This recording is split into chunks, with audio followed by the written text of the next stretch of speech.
जो भी नया स्टार्टअप करना चाहता है वो अगर एंटरप्रेन्योर है तो छोटे स्केल से ना करे, फर्स्ट थिंग। दूसरा, अपना वो फंड मैनेजमेंट क्लियर रखे। तीसरा, फिश की बायोलॉजी पढ़े, वाटर केमिस्ट्री पढ़े, क्योंकि आप एक ऐसे हैबिटेट में कुछ काम करने जा रहे हो जिससे आप अभी अवेयर नहीं हो।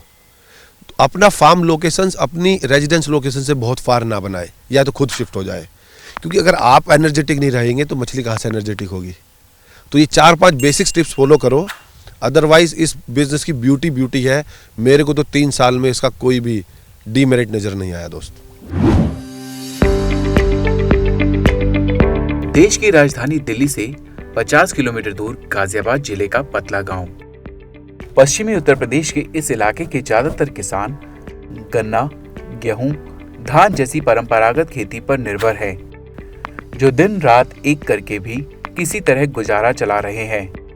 लेकिन इसी गांव के युवा प्रगतिशील किसान रजनीश कुमार ने न सिर्फ खुद के लिए नई राह बनाई है, बल्कि दूसरों के लिए भी आदर्श बने हैं। रजनीश की कहानी बेहद दिलचस्प है। पेशे से इंजीनियर हैं और 3 साल पहले तक ये लाखों की सैलरी पर एक बड़ी कंपनी में अच्छे पद पर काम कर रहे थे। आज के दौर में जब एक अदद नौकरी के लिए लोग तरसते हैं, गांव से शहरों की ओर पलायन करते हैं, ऐसे में रजनीश कुमार नौकरी छोड़कर अपने गांव लौट आए। मैं बैकग्राउंड से इंजीनियर हूं और इलेक्ट्रॉनिक्स कम्युनिकेशन मैंने इंजीनियरिंग की और 14 साल मैंने इंडियन और एमएनसीज कंपनी में जॉब की। उसके बाद मेरे को एग्रीकल्चर में कुछ करना था, ये मेरा पहले से ड्रीम था, प्री डिफाइंड। तो एग्रीकल्चर में पूरा एक्सप्लोर कर रहा था, तो मैंने फाइंड आउट किया कि एग्रीकल्चर अलाइड में एक्वाकल्चर सबसे बेस्ट है। रजनीश कुमार ने अपनी रिसर्च में ये पाया है कि मछली पालन संभावनाओं से भरपूर ऐसा उद्यम है जिसमें अगर पूरी तैयारी के साथ कदम रखा जाए तो कम जोखिम में ज्यादा मुनाफा हो सकता है।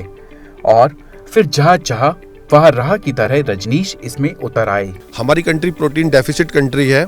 पैरेलली हमारे अभी तकरीबन 7 मिलियन मैट्रिक टन का हमारे यहाँ रिक्वायरमेंट है और प्रोडक्शन नहीं है।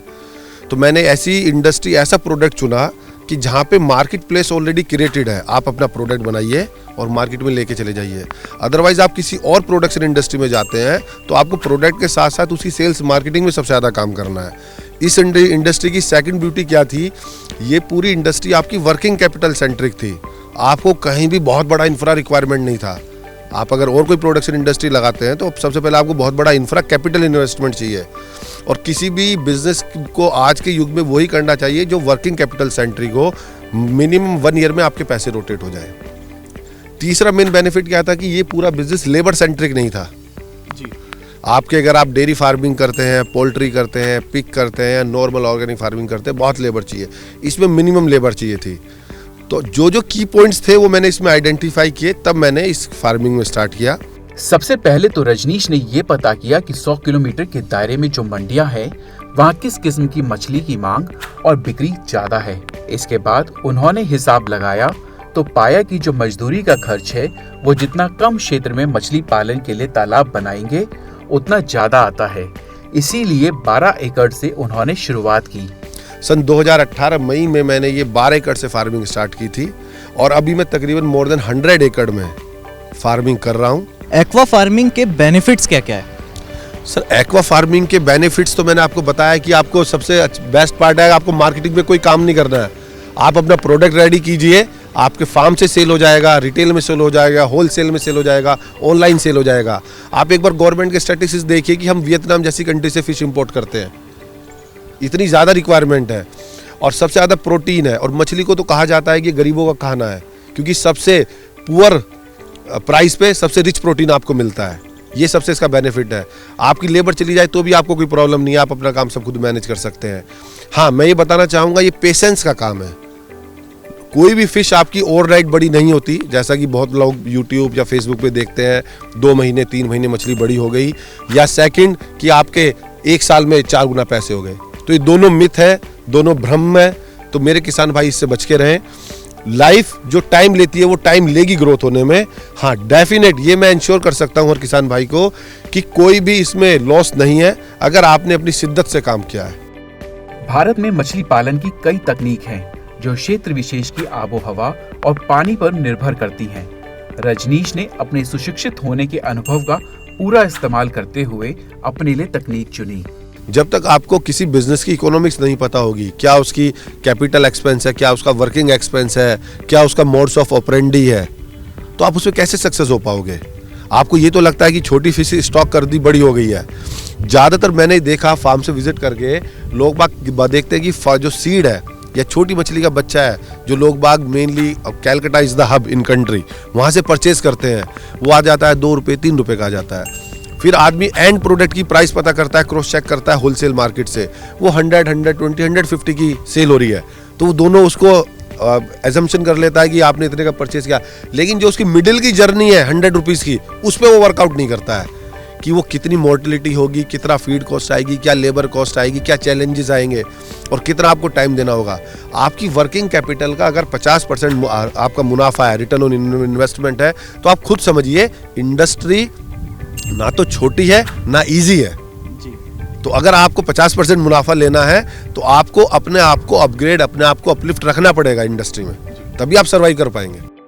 और शुरुआती सफलताओं ने ही उनके इरादों को वो बुलंदी दे दी जिसके दम पर वो अब दूसरों के सपनों को भी साकार करने की प्रेरणा बन चुके हैं। अगर आपने ऐसा कोई एक विजन बना लिया है, तो मेरा विजन क्लियर था कि मेरे को कितने नंबर ऑफ ईयर्स में कितने एकड़ फार्मिंग करनी है, कब इसके सेकंड स्टेप पे जाना है। और मैंने ये फार्मिंग भी इसलिए की कि मैं यहाँ पे एक रोल मॉडल सेट करूँ और अपने जैसे कुछ 100-200 एंटरप्रेन्योर्स डेवलप कर दूँ, तो वो कहीं ना कहीं डायरेक्ट इनडायरेक्ट एम्प्लॉयमेंट भी जनरेट करेंगे, आत्मनिर्भर भारत भी बनेगा, प्रोडक्शन भी एनहांस होगा, लोग बाग लाइव फिश भी खाएंगे। तो मेरा विजन ही ये है कि यहाँ कम से कम मैं अप्रोक्स 200 एंटरप्रेन्योर्स डेवलप करूँ इस रीजन में। सर, जो एंटरप्रेन्योर्स हैं, अब देखिए कि अगर कोई बंदा अपनी स्कूलिंग के बाद ग्रेजुएशन करता है, देन कहीं कोई इंडस्ट्री ऑप्ट करता है, एक टाइम देता है, एक जॉब पाता है वो, लेकिन अगर हम वैसा यहाँ पे रेप्लिकेट नहीं करना चाहते, हम चाहते हैं कि आज आपने स्टार्ट किया, नेक्स्ट डे से आपकी इनकम डबल हो जाए, पहले तो वो फिजिबल ही नहीं होता है। आपने अपनी इंडस्ट्री में जब आप जॉब करते थे, आपने वहाँ पे 10, 15, 20 साल लगाए हैं, तो आप 1/4 टाइम तो अपनी इंडस्ट्री में लगाइए जिसमें आपने स्टार्ट किया है। दूसरा, बंदों का विजन नहीं रहता है, जो मेन रीजन है फेल होने के कारण।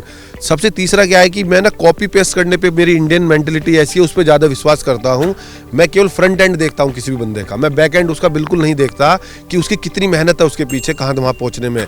केवल मेरे को फ्रंट एंड दिखता है और वो बहुत ही रोजी पिक्चर होती है कि अगर उसने स्टार्ट किया तो मैं क्यों नहीं कर सकता। आप फिश की जो आपने धैर्य का सवाल पूछा ना, जैसे कि हमारा बेबी 9 मंथ लेता है मैच्योर होने में, ऐसी फिश की लाइफ साइकिल है। लोग बाग अपनी एजुकेशन पे फोकस नहीं करते। मैंने बीटेक किया, मैंने 4 साल स्पेंड किया, बट लेकिन अभी मेरी एज नहीं है कि मैं BFSC करूँ जाके 4 साल मछली सीखने के लिए। तो मेरे को सबसे अच्छा क्या करना पड़ेगा, मेरे को ट्रैवल करना पड़ेगा अक्रॉस कंट्री, मेरे को एक्सपीरियंस फार्मर से मिलना पड़ेगा, सारे एक्सपोज अटेंड करने पड़ेंगे, और जिन फार्मरों से मिलूंगा उनकी फेलियर स्टोरी समझना पड़ेगी, क्या उनकी सक्सेस स्टोरी है, क्या फेलियर, उन सबको मैं इकट्ठा करके इनकॉर्पोरेट करूंगा। तो जो फार्मर फेल हो रहे हैं, उनका एक मेन रीजन है कि वो एजुकेशन में फोकस नहीं कर रहे हैं। अगर आप एजुकेशन में फोकस करेंगे, मैं डैम श्योर 100% आपको बोल सकता हूँ, कोई फार्मर, कोई एंटरप्रेन्योर वापस नहीं जाएगा। या फार्मर्स या एंटरप्रेन्योर्स, दूसरी सबसे बड़ी प्रॉब्लम क्या रहती है, वो उस प्रोजेक्ट की इकोनॉमिक्स नहीं समझ पाते हैं। अगर उसकी वो इकोनॉमिक्स समझेंगे तो वो उसी अकॉर्डिंग उसको एक स्केलेबल बिजनेस स्टार्ट करेंगे। छोटे स्केल का बिजनेस फार्मर्स के लिए, ना कि किसी एंटरप्रेन्योर के लिए। एक आखिरी सवाल आपसे ये है कि आप एक एक्वा फार्मिंग की आपका इतना आपको अनुभव है, आपको ऑब्जर्वेशन है, तो आप एक बार एक टिप्स जो कहते हैं किसानों के लिए, कुछ टिप्स अगर जो ये काम करना चाहते हैं, एक्वा फार्मिंग करना चाहते हैं, उनके लिए आप क्या टिप्स देना चाहेंगे जितनी आपने रिसर्च की है? जो भी नया स्टार्टअप करना चाहता है, वो अगर एंटरप्रेन्योर है तो छोटे स्केल से ना करे, फर्स्ट थिंग। दूसरा, अपना वो फंड मैनेजमेंट क्लियर रखे। तीसरा, फिश की बायोलॉजी पढ़े, वाटर केमिस्ट्री पढ़े, क्योंकि आप एक ऐसे हैबिटेट में कुछ काम करने जा रहे हो जिससे आप अभी अवेयर नहीं हो। अपना फार्म लोकेशंस अपनी रेजिडेंस लोकेशन से बहुत फार ना बनाए, या तो खुद शिफ्ट हो जाए, क्योंकि अगर आप एनर्जेटिक नहीं रहेंगे तो मछली कहाँ से एनर्जेटिक होगी। तो ये 4-5 बेसिक टिप्स फॉलो करो, अदरवाइज इस बिजनेस की ब्यूटी है। मेरे को तो 3 साल में इसका कोई भी डीमेरिट नजर नहीं आया दोस्त। किसान ऑफ इंडिया के YouTube चैनल को सब्सक्राइब करने के लिए नीचे दिया सब्सक्राइब बटन दबाएं और किसान ऑफ इंडिया से जुड़े सभी अपडेट्स को पाने के लिए बेल आइकन दबाना ना भूलें।